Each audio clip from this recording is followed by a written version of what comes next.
नमस्कार दोस्तों, कैसे हैं आप? आई होप आप सभी अच्छे होंगे। तो आज फिर से पोर्टफोलियो टाइम।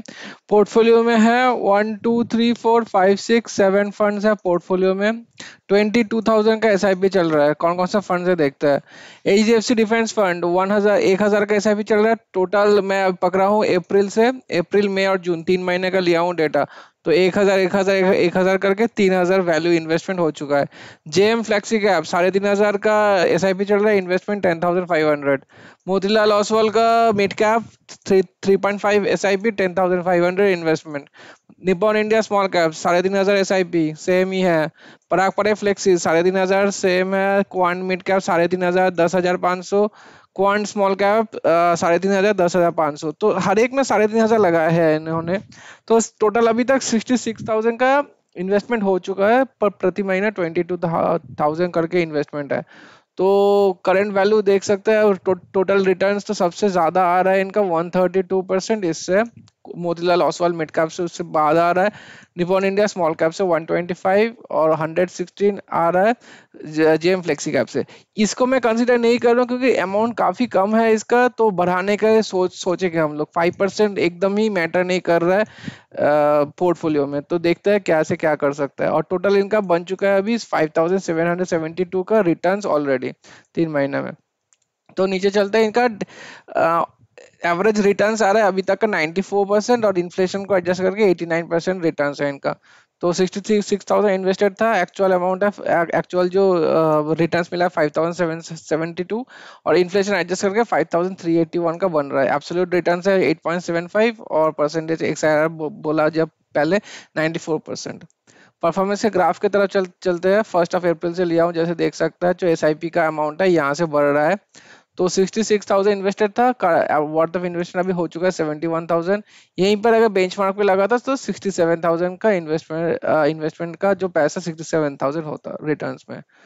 तो नीचे चलते हैं। यहाँ पे दिखा रहा है कि कौन कौन सा फंड कितना कितना दिया है। देखिए सबसे ज्यादा एब्सोल्यूट रिटर्न सबसे ज्यादा दिया है एचडीएफसी, क्योंकि 500 रुपये नहीं 1,000 रुपये लगा हुआ था। तो फंड के हिसाब से पोर्टफोलियो के हिसाब से काफी कम है, इसीलिए आहिस्ता आहिस्ता ज्यादा रिकवरी दिखा रहा है ये 21%। उसके बाद है 10 10 और 9.6 मोतीलाल ओसवाल निपॉन और जेएम फ्लेक्स जाने जैसे मैंने बात किया। और परसेंटेज के परिणाम एक्सआर भी अच्छा खासा दिखा रहा है ये सब। पराग पराग फ्लेक्सी काफी पिट रहा है अभी रिसेंटली, क्योंकि यूएस का जो स्टॉक्स है काफी ज्यादा एलोकेटेड है पराग पराग फ्लेक्सी में। और लार्ज कैप का एलोकेशन काफी ज्यादा है, इसीलिए ज्यादा बढ़ नहीं रहा है। मिड कैप काफी अच्छा है। क्वांट स्मॉल कैप भी अच्छा है 73%। नीचे चलते हैं। नंबर ऑफ फंड्स है 7। तो आगे बढ़ने से पहले गाइस डिस्क्लेमर के मैं से रजिस्टर्ड नहीं हूँ। ये जो भी मैं वीडियो बना रहा हूँ आपके नॉलेज और एजुकेशन पर्पस के लिए है। ये बस मेरा डिसीजन है, मैं अपना पर्सनल थिंकिंग है जो भी मैं बता रहा हूँ ये वीडियो में। ये ऐसा मैंडेटरी नहीं है कि ये सही है या फिर आपको करना ही है। ये सबको जो भी चेंजेस मैं बताऊंगा ये खुद का डिस्क्रिप्शन ही रखिए। जो अगर आप चेंज करेंगे कुछ भी, आपसे खुद से रिसर्च कीजिए अगर कुछ चेंज करना है तो। मेरा बस काम है, मेरा खुद से पर्सनल एडवाइस जो है मैं वही दे रहा हूँ और कुछ नहीं। और वीडियो पसंद आए तो लाइक और सब्सक्राइब कर दीजिए चैनल को, क्योंकि मैं एवरीडे एक व्यूअर का पोर्टफोलियो रिव्यू करता हूँ अपने चैनल पे। तो अगर आप लोग भी रिव्यू करने के लिए भेजना चाहते हैं तो कमेंट सेक्शन में शेयर कर सकते हैं अपने पोर्टफोलियो।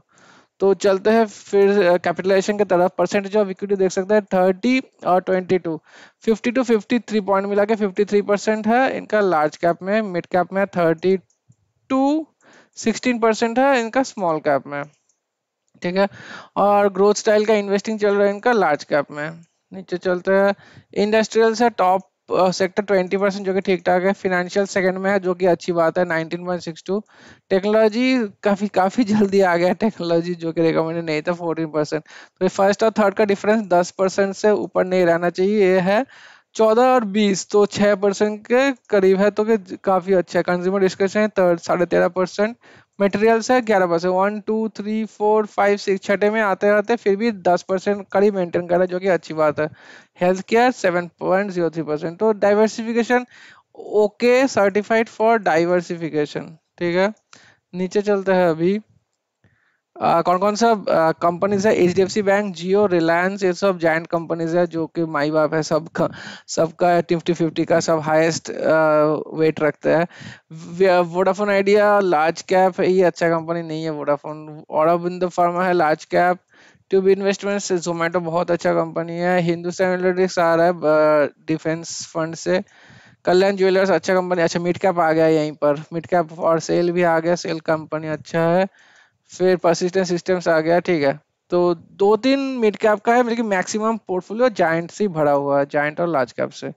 तो यहाँ पे दिखा रहा है कि लिक्विडिटी, ये बेसिकली लिक्विडिटी का चार्ट है। लिक्विडिटी में बता रहा है कि जेएम फ्लेक्सी कैप का अभी पैसा रिडीम कर सकते हैं आप, हम लोग 3 महीने कंप्लीट हुआ है तो इनका देख पता नहीं इनका फ्लेक्सी का जेएम का क्या एग्जिट लोड रहता है, बट बाकी सब में एग्जिट लोड अभी भी लगेगा अगर रिडीम करते हैं तो यहाँ पर पैसा डाइवर्सिफिकेशन 2.1% जा रहा है ड्यू टू पारंपरिक फ्लेक्सी कैप, और बाकी 98% पैसा इंडिया में जा रहा है। बेसिकली आ रहा है ये कमेंट अरुण शर्मा जी से। तो 1 महीना पहले अच्छा ये बोले 1 महीना पहले रिव्यू किन्होंने भेजे थे, अच्छा ठीक है, जो भी आपका फंड आपका पोर्टफोलियो रिव्यू करे, ये सारे फंड जो है वही है। एज है इनका 22, टाइम हॉराइजन 10 साल। तो ये बहुत ही अच्छा है कि इतने अर्ली, इतने इतने यंग एज में स्टार्ट कर दिए इन्वेस्टिंग करना। और 22,000 का एसआईपी चल रहा है, तो काफी अच्छा कॉर्पस भी है। 22 साल की उम्र में 22,000 का एसआईपी तो बेहतरीन है। तो 10 साल का इनका हॉराइजन, 10 साल क्यों भाई, आपका उम्र इतना कम है, एटलीस्ट 20 साल तक रहो म्यूचुअल फंड में, क्या करना है 10 साल बाद। जो भी है, आप 10 साल बोले तो 10 साल के हम लोग कैलकुलेट करेंगे। तो should I increase 1K in defence, देखते हैं क्या कर सकते हैं। बेसिकली ऊपर चलते हैं, यहाँ पे देखिए फ्लेक्सी का अब आप दो क्यों लेके रखे हैं, फ्लेक्सी जेएम फ्लेक्सी, पराग फ्लेक्सी। आप बोले कि आप एग्रेसिव जाना चाहते हैं, ठीक है, पहले के कमेंट में आप बताए थे एग्रेसिव जाना चाहते हैं। तो अगर एग्रेसिव जाना चाहते हैं तो जेएम का अच्छा रिटर्न दे रहा है, ये थोड़ा सा एग्रेसिव फ्लेक्सी कैप है। Flexi cap generally large cap का एलोकेशन ज्यादा रखता है, ठीक है। पराग रिसेंटली बहुत पिट रहा है और क्योंकि ये पराग का डाउन साइड एवरेज के लिए लोग लेते हैं बेसिकली, कि पोर्टफोलियो थोड़ा सा स्टेबल रहे। आपका अगर वेल्थ क्रिएशन मेन टारगेट है, एग्रेसिव जाना चाहता है, तो इसका कोई जरूरत ही नहीं है, फर्क पड़ेगा। जेम एक ही फ्लेक्सी कैप रखिए, दो फ्लेक्सी कैप रखने की कोई जरूरत नहीं है। मिड कैप भी मैं वही बोलूंगा, मोतीलाल ओसवाल और क्वांट में से एक मिड कैप रखिए, ओनली वन मिड कैप। दो मिड कैप को रखने का 22,000 में कोई फायदा नहीं है, एक मिड कैप रखिए, अच्छे से परफॉर्म करने वाला एक मिड कैप, दोनों ही अच्छा है। क्योंकि आपके पास ऑलरेडी क्वांट स्मॉल कैप है, इसीलिए मैं सजेस्ट करूंगा मोतीलाल ओसवाल को ही रखने के लिए, दो मिड कैप का जरूरत नहीं है। तीसरी बात, एचडीएफसी डिफेंस काफी अच्छा परफॉर्मेंस कर रहा है, आपका पोर्टफोलियो का कुछ इफेक्ट नहीं देगा। 5% अगर आप आपका पोर्टफोलियो में एलोकेशन करते हैं तो सारे में देख 16 16 15 15 15 15 सब में अच्छा खासा एलोकेशन है, बस ये छोड़ के। शायद ये आप लास्ट में लिए थे या फिर अनश्योर थे ये लेना चाहिए कि नहीं, इसलिए कम डाले। लेकिन अगर आपका 10 साल का हॉराइजन, नजरिया आपका 10 साल का है, 10+ ईयर्स, तो आराम से आप, मैं ये नहीं बोलूंगा कि डिफेंस में ही रखना है आपको, आप डिफेंस चूज कर सकते हैं, इंफ्रास्ट्रक्चर चूज कर सकते हैं, फिर एनर्जी का कोई फंड चूज कर सकते हैं, पीएसयू कोई फंड चूज कर सकते हैं, कुछ भी चूज कर सकते हैं आप, मैन्युफैक्चरिंग का चूज कर सकते हैं, सारे एवरग्रीन सेक्टर है। तो आप डिफेंस चूज किए, काफी अच्छा, एचडीएफसी काफी अच्छा परफॉर्मेंस भी करते हुए आ रहा है, लास्ट 1 ईयर में शायद 134% का ये रिटर्न्स दिया है। तो डिफेंस अगर आप मान लीजिए कि यहाँ से निकाल के, ये तो पारंपरिक से निकाल के आप जेएम में डालेंगे पैसा, मोतीलाल ओसवाल या क्वांट का अगर निकालते हैं, क्वांट का कुछ पैसा यहाँ पर डालिए, एचडीएफसी डिफेंस फंड में डालिए, इसको एटलीस्ट 5 से एटलीस्ट 12 से 14% कीजिए इसको, तो फिर कुछ इफेक्ट आएगा आपके पोर्टफोलियो में। तो अभी थोड़ा एसआईपी कैलकुलेटर की तरफ चलते हैं। आपका अमाउंट है 22,000। पता नहीं आप स्टेप अप ऐसे भी करेंगे कि नहीं, शायद 10% से अगर स्टेप अप ऐसे भी करते भी है, क्योंकि आपका उम्र बहुत ही कम है, तो स्टेप अप ऐसे भी आइडियली करना चाहिए आपको। तो आराम से आपको जो मैं सजेशन बताया वो अगर फॉलो करते हैं, आराम से आपको 20% मिल जाएगा, आराम से मिल जाएगा। अगर जेम फ्लेक्सी कैप रखते हैं, स्मॉल कैप रखते हैं और सेक्टरल फंड भी रखता है, 20% आराम से मिल जाएगा। 10 ईयर्स का आपका हॉराइजन जैसे आप बताए, 42 लाख इन्वेस्टेड रहेगा आपका, आराम से 10 साल में 1 करोड़ पर 1 करोड़ क्रॉस कर जाएगा।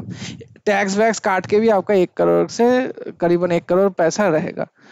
तो ये सब स्मॉल कैप को रखे रहिए, वही मेरा सजेशन होगा। फ्लेक्सी कैप एक को निकालिए, एक मिड कैप को निकालिए, और एचडीएफसी डिफेंस फंड या फिर कोई भी सेक्टरल फंड में अपना पैसा डालने के लिए सोचिए, तो अच्छा खासा रिटर्न मिल जाएगा आप लोगों को। और कुछ पूछे थे क्या, देख लेते हैं थोड़ा नीचे। शुड आई इंक्रीज, हाँ ये तो इंक्रीज करना ही चाहिए आपको।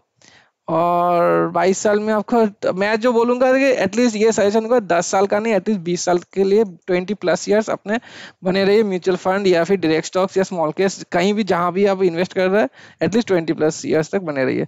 तो बताइए अरुण जी, कैसा लगा पोर्टफोलियो रिव्यू? अच्छा लगा तो शेयर कीजिए अपने फ्रेंड्स फैमिली के साथ।